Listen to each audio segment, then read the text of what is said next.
Welcome to లతారాశం. మనం ఈరోజు చేసే వంట పులిహోర అండి. ఇది చింతపండు పులిహోర అనుకుంటున్నారేమో, కాదండి. అలా అనుకుంటా మీరు పప్పులో కాలేసినట్టే. ఇది చింతకాయ తొక్కుతో చేసిన పులిహోర. చాలా బాగుంటుంది టేస్టు. మీరు కానీ తప్పగా ట్రై చేయండి.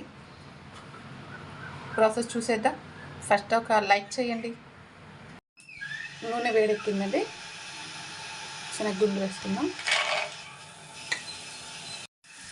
పోపు దినుసులు, ఎండుమిరపకాయలండి, కరివేపాకు, పచ్చిమిరపకాయలండి ఒక 5-6. ఇదే అండి మనం చేసే చింతకాయ తొక్కు పులిహోరకి మెయిన్ ఇంగ్రీడియంట్ చింతొక్కు అండి. మీకు తెలిసే ఉంటుంది. మనం చిన్నప్పుడు పిల్లలకి అన్నం తినట్లేదని వేడివేడి అన్నంలో ఇది కలిపి నెయ్యి వేసి పెడతాం కదా, పుల్ల పుల్లగా చాలా బాగుంటుంది కదా. ఈరోజు దీంతోనే పులిహోర చేస్తున్నాము. ఇందులో కొంచెం నీళ్ళు తీసుకోవాలి. గట్టిగా ఉంటుంది కదా, అన్నంలో కలవదు. కొంచెం నీళ్ళు వేసుకొని ఇలా మిక్స్ చేసుకోవాలి మొత్తము.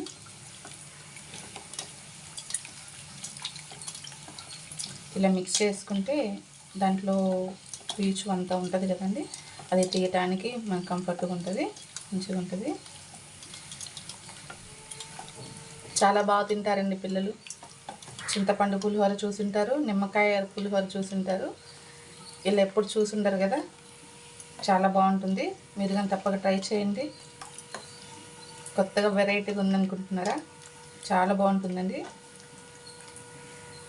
ఇలా మొత్తం తీసేసుకోవాలి.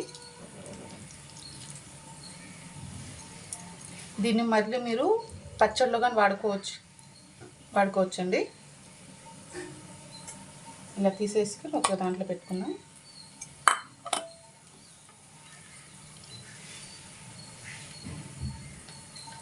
అవి ఇత్తనాలు పీచు ఉంటుంది కదా, అది తీసేస్తే సరిపోతుందండి.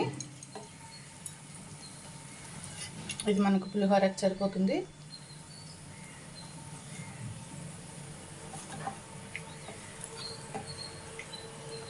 ఇప్పుడు ఈ చింతొక్కు పులుసుని నూనెలో వేసుకుంటాం.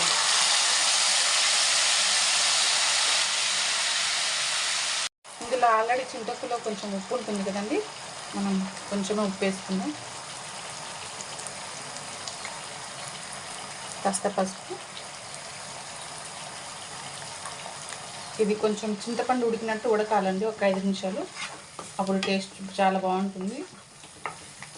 ఏంటి ఇవిడ కొత్తగా చేస్తూ